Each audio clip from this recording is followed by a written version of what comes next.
I'll now call this meeting to order. First off, I'd like to start with the land acknowledgement.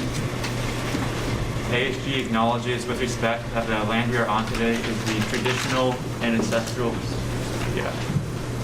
homelands of the Kumeyaay Nation. We recognize the indigenous peoples as original stewards of this land and all the relatives within it.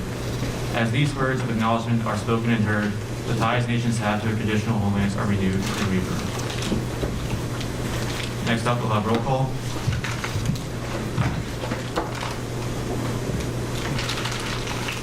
Nadia Alfaraje. Here. Alexa Andrade. Ashika Arasu. Here. Ceci Baron. Here. Chloe Cohen.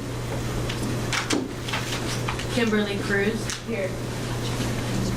Siri Dondu. Here. Jake Dredge. Here. Tiana B. Here. Lauren Fettis. Here.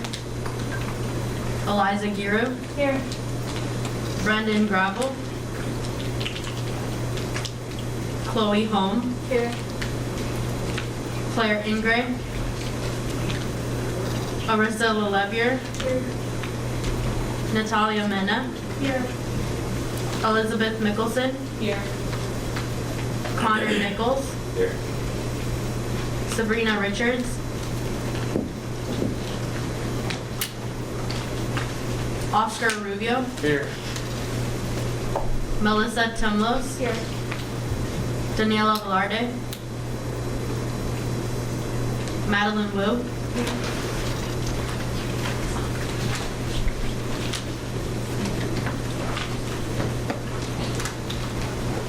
So next up, we will have the approval of the agenda. Do we have any questions on the floor? Senator Eliza. I move to approve the agenda. Second. We have a motion being seconded to approve the agenda. Do we have any further discussion? If not, we'll move to a vote. All those in favor, please raise your placards. All those who oppose? And all those who abstain. Motion passes. Next up, we will have the approval of the minutes. Do we have any motions on the floor? Senator Russo. Second. We have a motion being seconded to approve the minutes. Do we have any further discussion? If not, we'll move to a vote. When you vote, also please have your name facing outwards. All those in favor, please raise your placards. All those opposed? And all those who abstain. Motion passes.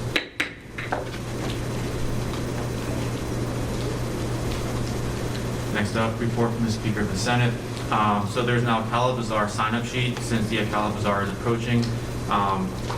Pretty much, I'll send the link out soon, but just put your name in for whatever time slots work for you, and we'll just make do with that.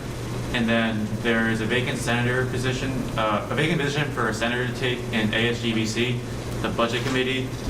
Tuesdays during dead hours, you vote on how to allocate money to the various student orgs on campus, and there is lunch provided.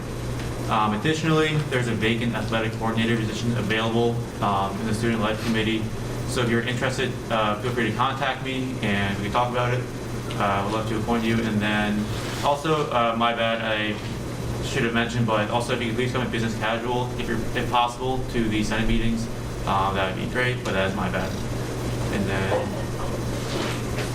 next up, we have reports from committee chairs and coordinators. Valentina is out, but I could read her updates for her. So Ari and Valentina had a meeting regarding the spring 2022 grants, and they'll be releasing the applications the 15th of February and reviewing them mid-March. The specific date is to be determined, and the Academics Committee is still working on initiatives so that they can be ready as soon as possible. Next up, we have inclusion, diversity, equity, and accessibility. Hello everyone. So we don't have any major updates since last Thursday, but we have our first committee meeting tomorrow at 1:30 on the third floor of the SLP. So if anyone's interested in coming and discussing ideas, you're more than welcome to come.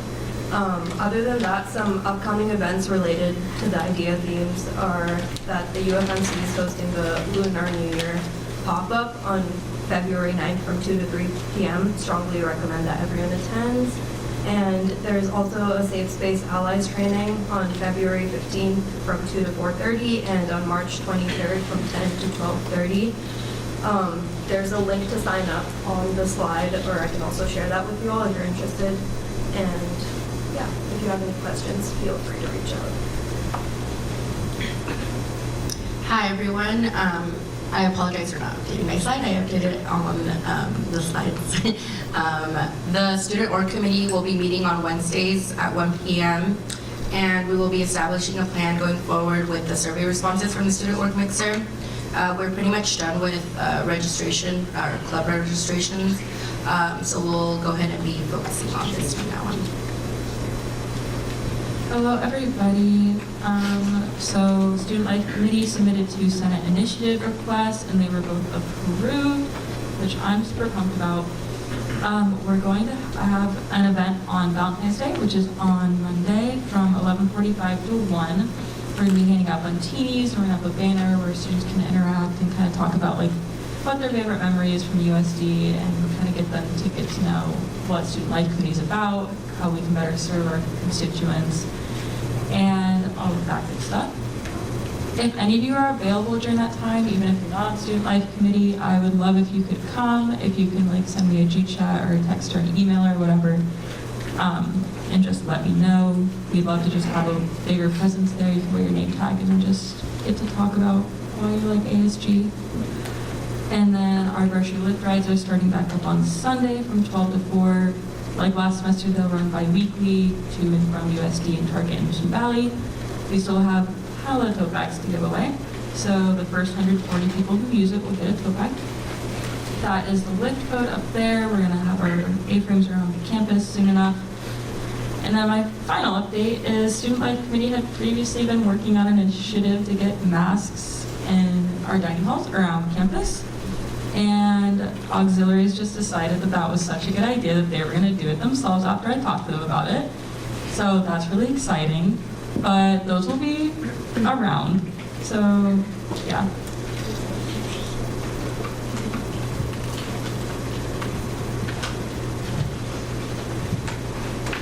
Awesome. Okay, I'm going to talk out of order of my slides, so sorry for the inconvenience. It has been 4 days since I last contacted Dr. Woodruff. I have not received a response. I'm sure she's just super busy right now as we transition to the person. I sent a follow-up email yesterday and still haven't gotten a response. So hopefully I'll have more updates for you guys on the SDI testing and where those funds are going next time we meet, but unfortunately right now I don't have much to give. Timely care. This is something that my advisor Claire, she had been working on a lot.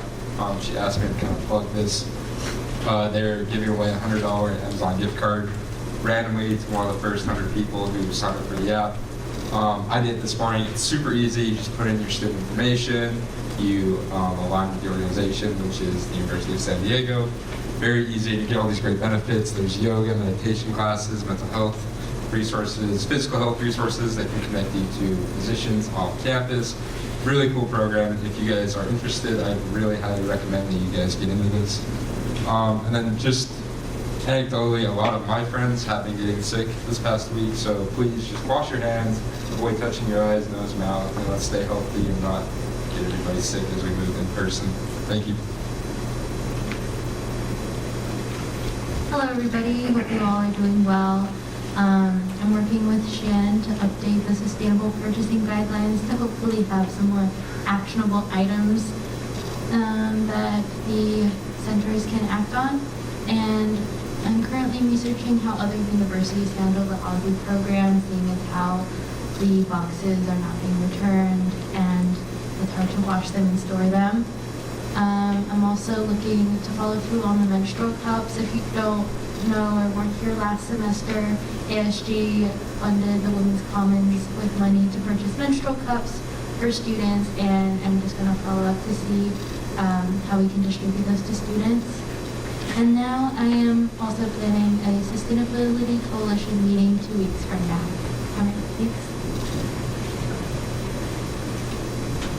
Next up, we will have reports from ASG Executive Board members.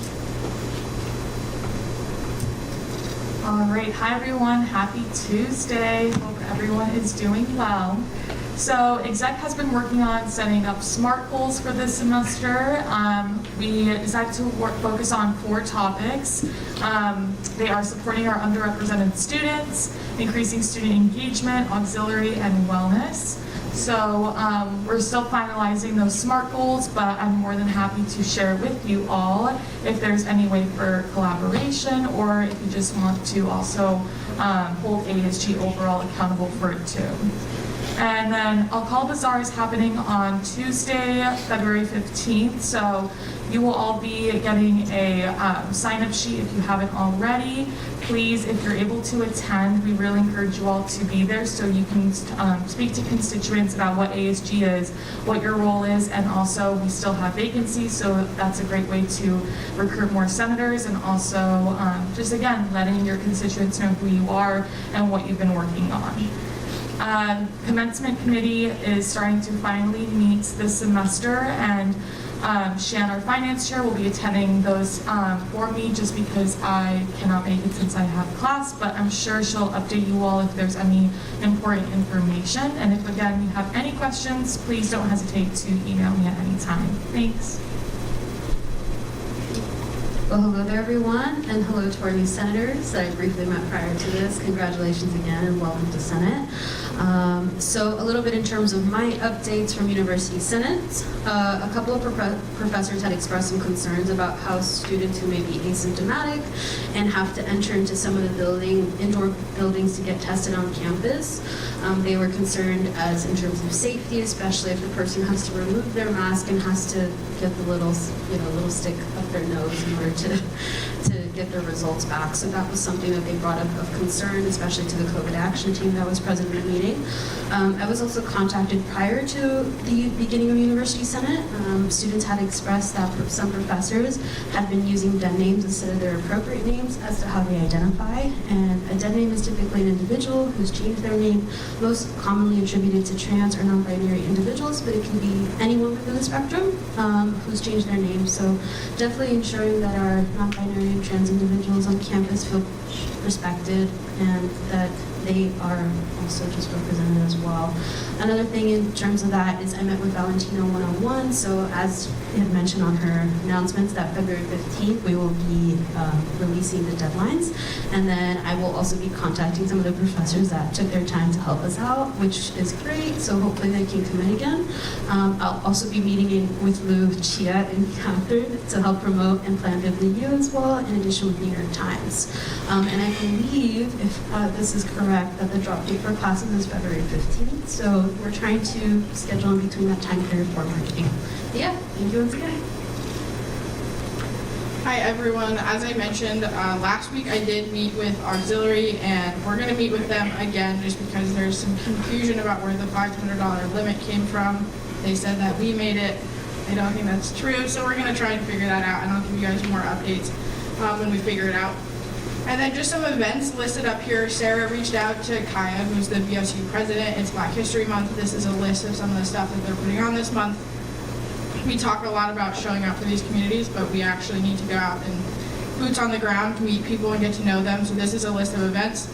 Not only that, but I do encourage you to keep pursuing educating yourself on this kind of stuff. I have this flyer up here. This is a member of BSU brought it to my attention. This is a conference on Saturday, February 26th. It's a long day, I get it, but this stuff is really important. I'm going, Lauren's going, Sarah's going, Ari's going. If you need a ride, you can reach out to me. I can drop the link to Sean to send you guys and register for it, but this stuff is really important, so I would encourage you, especially because it's Black History Month. Okay, not much for me, a lot of repetitive information. Judicial branch is still handling this judiciary case, but after we're done with it, we're going to be picking up the Senate bylaws again. We've done a lot of great work with it, so hopefully we're going to finalize that and bring it to you throughout the semester. Elections, I met with Amanda, Kobe, and Lucia to go through the logistics of it, making sure everything's straight. And this is just another reminder to think about what you want to do next year, what positions you possibly want to run for or apply for. And then while I say that, if there is something you want to do, now is a great time to start going through the elections bylaws, figuring out what process you want to take with your campaign or whatever it is. Now is a great time to look at all of that. And a little side note, I got reached out to by a representative from E&J Gallo Winery. Some of their famous brands are like New Amsterdam, Barefoot. I'm sure only the 21-year-olds in the room know what I'm talking about, but really famous. And so they have a sales leadership development program specifically for seniors, and they have an internship program for juniors. So if you are interested, you can let me know. I can put you in contact with their representative. And it's also on Handshake, so their application is there if you want to apply for that. I personally have a really good friend who now works for them and makes a good amount of money right after graduating college. So it's just a good opportunity if you all are interested in sales or wine and alcohol. Yeah. For me, we solidified our location for the Black History Month speaker. It's going to be on the 22nd at 6:30 in the IPJ Theater, and a speaker is going to be announced soon. And then just remember to save the date for the LA Music Festival on April 8th in the Valley View parking lot, and those are some of our future events listed there. And again, if you have any feedback, you can email that. And Shian is also not here today because she's at ASG BC. So for me, we're working on ways to market elections, which is going to be coming soon, and it's going to be a requirement for at least you guys to table for one event. We're going to be tabling, speaking to more USC students, and also attending student organization events. And then we're also starting a new series, which is a day in a life of a senator, and that consists of like showing your day as well as how ASG comes to impact you. And then if you're interested, you can always just email me. And then marketing committee, please stay after Senate.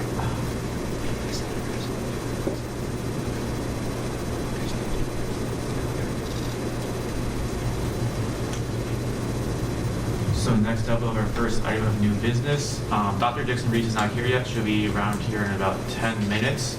If anyone would like to call for a 10-minute recess, that would be appropriate. Senator Lauren? I move to enter into a 10-minute recess. Actually, and then Andrea just informed me there's no vote, so we just have a recess now. So if we reconvene at around 1:40, that would be great.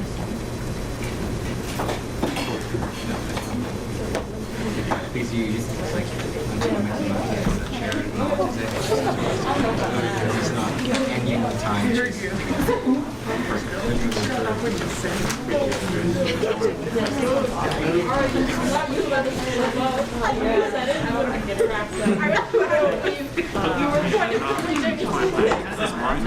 Can you hear me at all? Yeah. Okay, I'm just wondering and making sure. And so, thank you so very much for inviting me to come share the microphone. Wonderful, because I was thinking that you would hear me, but okay. But wonderful, and so thank you again for inviting me. I appreciate it. As you have just heard, my name is Dr. Regina Dixon Reeves. I am Vice Provost for Diversity, Equity, and Inclusion here at the University of San Diego. And you may know that I got here 5 months ago. Woo, it's been a good 5 months, but it feels like 5 years. That was a joke. Wonderful. So one of the things that I know that you asked me to come and kind of update you all about sort of the Horizon Project, and I'm going to kind of talk to you a little bit about sort of what's been happening and what I've been doing and what I've been working on, and that'll kind of give you that update that you're asking for. So President Harris often cites activist Marcus Harrison Green in saying that there's a difference between all are welcome here and this space was created with you in mind. And so I want to make sure that we think about that quote for a minute. I'm going to repeat it again just to make sure that it sinks in. There is a difference between all are welcome here and this was created with you in mind. And one of the things that I want to ask that you do is take just a second and take a look around this room and ask yourself just a couple questions. One, who is missing? Are they indeed welcome here? And what have you done to make sure they realize that? I'm just gonna wait just for a pregnant pause right there so that we all take a minute to do that. Because that is the question that I believe all of us have to ask ourselves all of the time. In every space that we enter, who is missing? Are they indeed welcome here? And what have I done to make sure that they're represented? And so, as I mentioned, President Harris talks about that all the time. And so I've only been here for 5 months, so I know that you thought I was going to literally turn this place upside down in those 5 months. Guess what? I've been waiting on you all. But seriously, right? It literally is a joint effort. All of us have to work at it. All of us have to do it. And one person can't possibly do it. But I will say, in the 5 months, we've done quite a bit. And so when you talk about sort of the Horizons Project and the Envisioning 2024, there are, as you know, 5 goals. So what I'll do is I'll talk to you a little bit about the 5 goals and sort of what we've been doing in that time. Then I'm going to make sure that I leave some time for you to ask me some questions because I've never been before young people and they not have like a million. And so goal 1, right, is really to enhance student learning and success. Goal 2 is to strengthen diversity, inclusion, and social justice. Goal 3, improving structural and operational effectiveness. Goal 4, elevating faculty and staff engagement. And 5, amplifying local and global engagement and reputation. And so when we think about goal 1, we literally are talking about some of the stuff that we have been doing. I'm a very active participant in the Student Success Committee. Now, as part of that, we're really working to improve the support services for our most vulnerable students. Now, when I say that, I mean students who are at risk of not doing well here at USD. That's a broad range of students. In particular, we are looking at students who are getting D's, F's, and withdrawing from classes. And we're taking a look to see what trends we can see, right? What are those classes that students are struggling the most with? And how might we improve supports and services to them? One of the best ways that we are trying to do that is to secure tutoring for all of those classes. You wouldn't imagine the number of courses that students are stumped by. There was at least one class that I looked at and I was thinking, now how do you get an F in that? But that's just me. Right? But in all seriousness, right? Being able to take a look at trends over the years and to see how we might better support students as part of trying to increase the number of tutors and the number of tutorings that we offer, the courses that we offer. We're looking at trying to get a really good plan for how we train students so that students are trained to work with diverse populations of students. Students are able to really handle effectively and problem solve with students, but also how to help to make the material so that every student has a better chance of passing those classes. We also are doing other things, right? We have just recently formed, which I co-chair, the Transfer Student Committee. And so looking at sort of transfer students and how they do well here and the types of supports that they need. I participated in particular in the student leader orientation and incoming freshman orientations and working with folks in planning for next year's. We facilitated implicit bias for student conduct decision maker leaders, students who are working on those programs, really trying to help people understand sort of how bias comes into play with these deliberations, but then how do we work toward making sure that that is no longer an issue. We've been facilitating listening sessions with Charlotte Johnson, the VP of Academic Affairs, Student Affairs. And so we've met already with Black students, with LGBTQ students, as well as with Hispanic students. We will be meeting this semester with student leaders, particularly ASG, next week, next Thursday, the 17th. Native American and Indigenous students, active military veterans, transfer and commuter students, students with disabilities, and student athletes. And so in these listening sessions, we really are trying to get a pulse for the students, trying to find out what the students' experiences are, what the challenges that they have are, what are the opportunities that the university might better support them, but also just want to know what your experience has been. We've all read the climate surveys and been really intricately involved in sort of reading what people have said. But I would really like, and Charlotte would really like, to know more about what you actually do. So hopefully people will be open, will be honest, but also will share. Goal 2, strengthening diversity, inclusion, and social justice. One of the things that I'm really happy to say that we did when we first came on board in August was we facilitated an implicit bias for all of the senior leaders. I think that's incredibly important because unless you start with the leadership, you don't get a ton of traction. Right? We get a ton of stuff that bubbles up authentically from the bottom, but unless diversity and inclusion is important to the leaders and to all of the people at mid-levels, all of the people who are working aggressively, and then sort of student leaders, staff leaders, faculty leaders, unless we have it, a buy-in, we don't have that. We created a hiring for excellence and for diversity and mission alignment workshop. This workshop is being presented to all of the search committees. I don't know if that you realize that we have 34 faculty searches that are going on this year alone. Now that is about at least an eighth of our faculty. So that is an amazing opportunity to bring more diverse faculty into this institution, but also diversity of thought into this institution.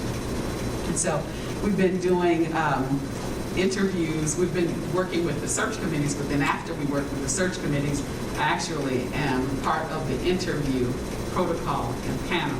And so I'm interviewing all of the finalists for all 34. So can you imagine 34 positions times 3 candidates each? What would you say? I'm tired is a lot. But it's incredibly important, right? In changing the fabric of this institution. And so I'm committed to it. So that's something that we are doing. But then also I'm really excited to announce that we are planning the inaugural Diversity and Inclusion Impact Awards. And that is a luncheon and a program that will be happening on February 22nd, where faculty and staff will be honored by the university. Our president and our provost are really excited about that. It is the inaugural year for the award, and so hoping that lots more people will be nominated and will be selected in coming years. Goal 3, improving structural and operational effectiveness. And I sit on a number of committees, including things like the Space Committee, but also I work with the President's Advisory Council, all of these that have sort of its mission to improve not only sort of the policies and practices that are happening operationally within the university, and so I'm really excited to be part of that. And then I also serve currently on the search committee as we search for our new vice president for HR. Okay? And so letting you know that indeed just the operations of the university, we're clearly working in that area. Goal 4, elevating faculty and staff engagement. The USD has taken out a number of sponsorships. One, we have an institutional membership with the National Center for Faculty Development and Diversity. Now, on the surface, that doesn't necessarily sound like something that might be of interest to you, but it should be, because that's an organization that really helps not only our faculty, but also our graduate students here to really thrive in the academy. And so that is an institutional membership that's available to all graduate students, and I know that some of you even represent graduate students. During the intercession, we facilitated a week-long writing boot camp that was open to faculty, to all postdocs, and also to advanced graduate students. Again, this opportunity that the provost and the president has said that the success of our institution really does hinge on sort of the development of our faculty and our graduate students. The CID, the Center for Inclusion and Diversity, is currently convening a diversity research conference. It's called Mosaics. It will happen during Research Month, and we have it tentatively set for April 28th and 29th. And this conference will feature research on issues of diversity, inclusion, equity, and social justice, and all members of our university community will be invited to participate. We are asking all of you in your classes, if you've got research papers, please consider doing a poster presentation, doing a panel presentation, convening a panel of students who want to talk about something. So think about sort of how you might participate in this During this conference, we will have poster presentations, research presentations, and even keynote speakers. And so again, if you would think about how you might participate in that, that would be great. Goal 5, amplifying local and global engagement and reputation. USD has been the lead organizer in a webinar that we work with the National Association of Diversity Officers in Higher Education. And so I was the lead, and so the University of San Diego participated as part of a panel, and the panel discussion really was about sort of how we include disabilities as part of our diversity scope, and making sure that our diversity officer, but also our disabilities services director was part of that panel, and it was a national conference. We had more than 800 people who registered for this webinar, and more than 600 showed up. They've had tons more hits after that. So again, in making sure that the reputation of the university hinges on sort of our work there, and making sure and seeing ourselves as part of a global group of people. We also will be hosting a small delegation of diversity officers who will be traveling here to San Diego for the conference in March. We also are the sponsor of the Faculty Women of Color in the Academy Conference for the first time this year, and we'll be sponsoring some faculty members as well as some advanced graduate students to attend that conference. And so one of the things that has really been a pleasure for me speaking to groups. A number of student groups have asked me to come and talk just to students about lots of different topics, and so I've been really happy to do that. But I've also been asking students, and I will ask you in a few minutes, sort of what are the types of things that the university can do to support you in particular? What are some of the things that you're hoping that I might be able to support you in doing, and ways that I might be able to be supportive of the work that you're doing? I will tell you that I've heard rumblings from a number of people that students often want workshops in microaggressions. They want workshops in implicit bias, and I would challenge you to tell me why you think those are the things that we need to focus on. But also I ask that you talk to me more about sort of your experiences, both within this council, but also with the constituent groups that you serve. Because oftentimes what we do is we key in on the things that we've heard a lot about, or the things that we've experienced. We had a workshop and we thought it was great. But I ask you to tie it into sort of our goals and tie it into the types of things that you would like to see done. And so with that, I'd love to open it up and ask you very specifically, tell me a little bit more about the groups that you represent and the types of things that you hope that I and the Center for Inclusion and Diversity might be able to assist with. Any Don't all questions? speak at once. Ms. Reeves?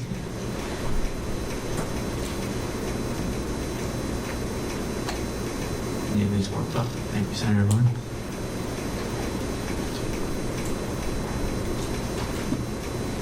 Thank you so much for coming here and speaking with us today. I know you talked about class trends and the course numbers over the years and the classes that students are like not doing well in. I was curious if you're really only tracking course numbers and like individual students, or if you're, I know you mentioned tutoring, so I was wondering if you're also looking for if there are faculty shortcomings in these instances and what can be done outside of tutoring if it isn't necessarily the students who are not causing the problem. But That's a great question. I want to make sure that I've heard it correctly.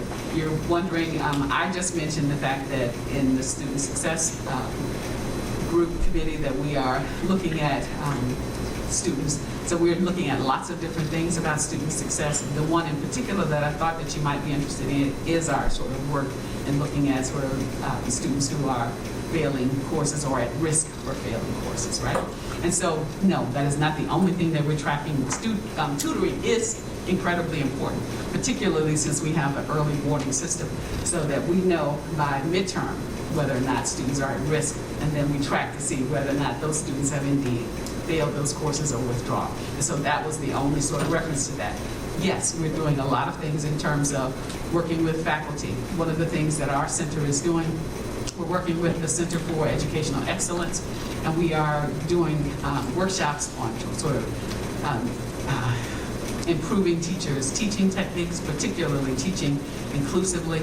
We're currently working to develop a workshop around sort of doing curriculum audits to make sure that students are able to see themselves reflected in the curriculum, and that the curriculum has a lot more diverse offerings, but also really working with faculty on sort of how you teach inclusively.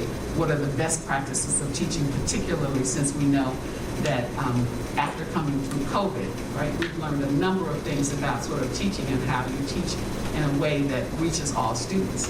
And we need to bring some of those strategies into our face-to-face classes. So we are doing a lot of things with faculty as well. But I like the way you framed that as if the tutoring wasn't just the issue, that maybe the issue was with the faculty. Senator Larson.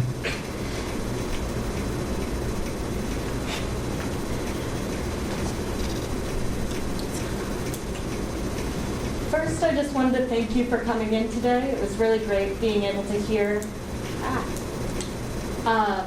just from your point of view, everything that's going on with the Horizon Project and everything.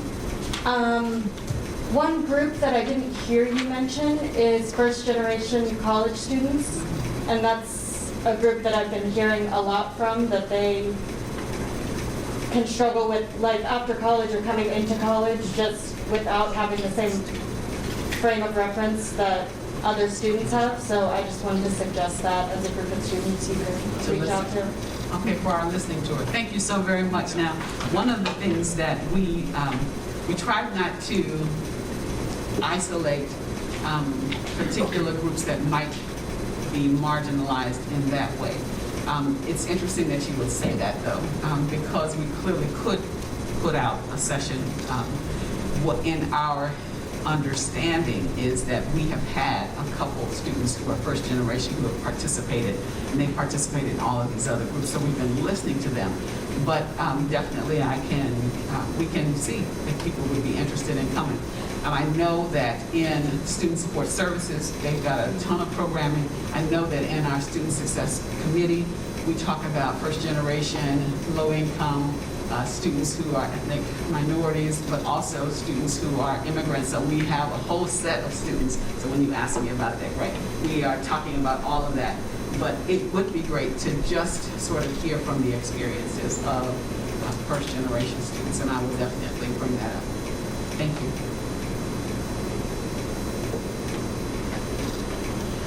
Sarah.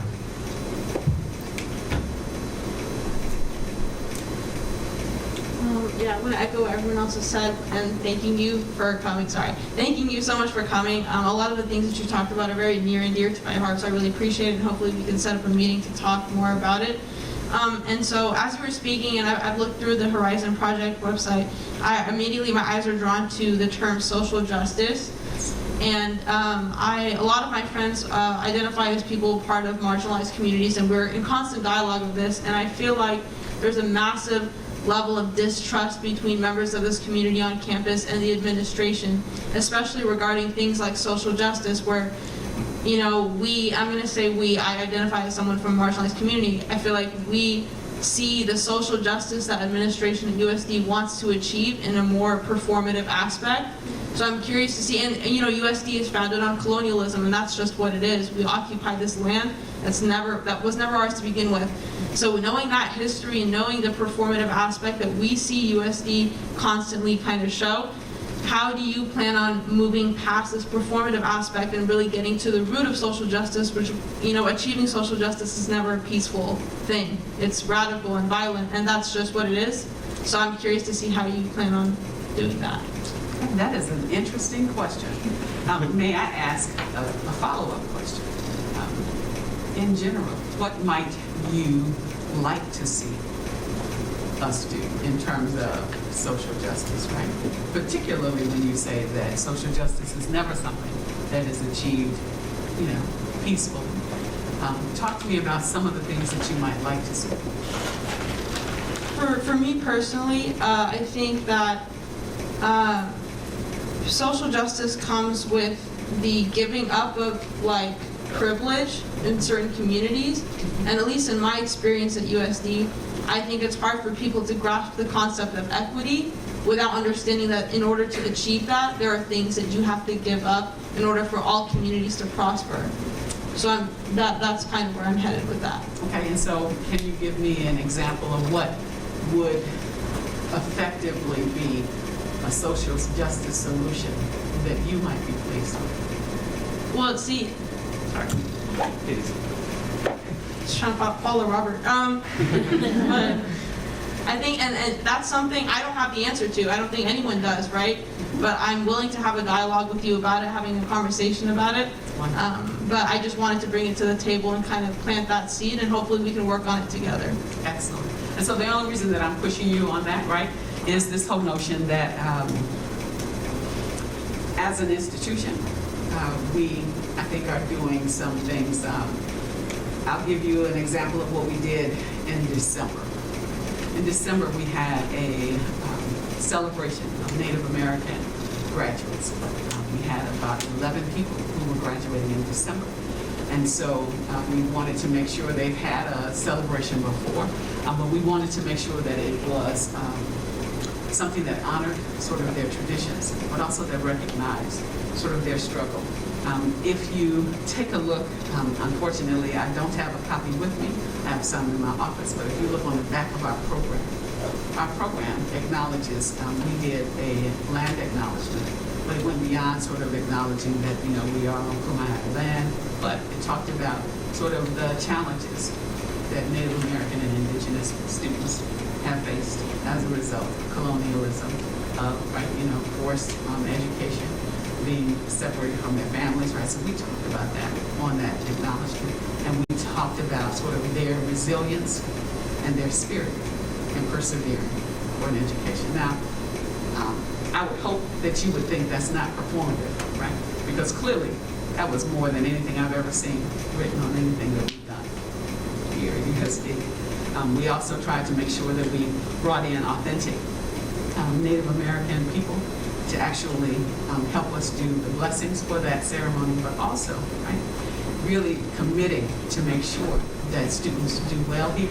and are supported, right? One of the things that we're doing on next, during this semester, really is talking to, when we talk about the listening tours, is talking to Native American students, because we do support them out of our office, but really to find out what are some of the other things, right, the university can do, which includes things like recruitment actively in sort of the communities that they come from, and making sure that we include and increase the number of Native American and Indigenous students that we enroll here at USD, really pushing for increased financial aid and support for students. So those things are not performative. I know that sometimes, right, especially young people say, well, this is all performative. Well, I assure you that it is not all performative, right, and that there are things that are really being done to assist these populations. And so that's why I just kind of wanted to ask, you know, because oftentimes what people want to say is, and I get it, we came to this land, we conquered this land, we conquered these people, now this institution sits here. But what then would you like? Would you like for us to relinquish, right, the land? Would you like for us to get rid of the institution, right? And so I push you on that because those are sort of conversations. But yes, I would love to have additional conversations with you and others about sort of what are the things that you think the university is doing that are just performative, and how might we make them real. I assure you, I did not come all the way from Chicago to San Diego to do any performative work. I like to think that the things that we are working on are really things that will change the institution and make the institution much more inclusive, make the institution a place that people feel welcome, make the institution a place where people feel as if they not only make a difference here, but once they leave here, they can make a difference. Thank you. Also, just a little warning, we have about 4 minutes left. Ari, do you want to have a question? Yeah. Oh, is it on? Okay. Well, Dr. Regina Dixon-Reeves, thank you so much for being here. I think just kind of going off the sentiments of my colleague here, Sarah, equity is also in the aspect when we talk about equity, it's important to understand economics as well in terms of the redistribution of economics and money. I think one of the things that a lot of the conversations that we've talked about when it comes to looking at the Horizon Project, especially when it comes to the topic of our first generation students that may hold a variety of different marginalized identities, is about how looking at how our SSS, our TRIO SSS program in particular here on campus that has resources for our first generation college students and for those who may hold marginalized identities, is that in a sense, we as student government technically fund that center. And a lot of the questions that we have raised, especially the question that you ask when it comes to what solutions we want to see as students, is also the university acting upon the mission statement that's presented on the website. So what we are asking and kind of the questions that are arisen is, well, if the university has these goals that they want to implement to further advocate for first-gen students who hold various marginalized identities, why is it that our student government is funding the SSS directly instead of the university itself? Kind of this redistribution of funds, especially when it comes to equity. I think that's a huge thing that we've talked about a lot, especially throughout COVID, and just continually. I've only been at this institution for less than maybe like 2 years. I've transferred. I'm a transfer student. I'm a first generation woman, or first generation college student, and also Latino woman. So a lot of what I've seen is just observation, and those are the things that I've also heard. So yeah, but thank you again for taking the time to be here. Well, I thank you. This is the first time I've ever heard that, so I don't know. I just got here 5 months ago, so I don't know. But I would definitely take a look into it and see what answers that I get from that.